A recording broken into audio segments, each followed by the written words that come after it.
Insécurité dans le Sud, la communauté internationale entre en scène.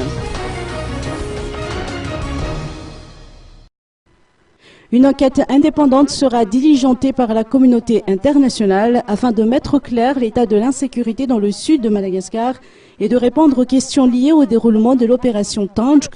À titre de rappel, cette opération avait été menée par les forces spéciales dans le but de rétablir l'ordre dans cette région au mois de septembre dernier.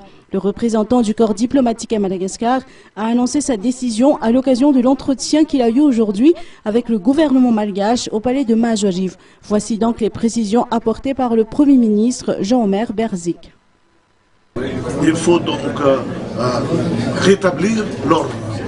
Et puis la deuxième phase, c'est de maintenir cet ordre pour sécuriser la population et pour leur permettre d'avoir de nouveau confiance en l'administration, en l'autorité de l'État, pour qu'ils puissent bien sûr s'adonner à leur activité naturelle, normale dans ces pays.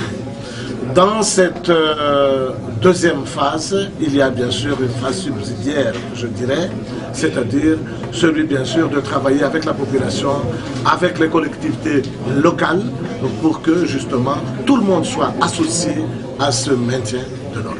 Bien sûr, nous nous sommes entendus aujourd'hui que des enquêtes indépendantes vont être menées dans ces endroits où sévissent justement les DAL, pour qu'il n'y ait pas des doutes, je dirais, ou plutôt des interrogations sur ce qui se passe sur place et sur les actions du gouvernement. Et alors par qui a été convié pour les mener ces enquêtes? Nous faisons partie des Nations Unies, vous savez, alors donc les Nations Unies est tout à fait indiquées pour faire ces enquêtes.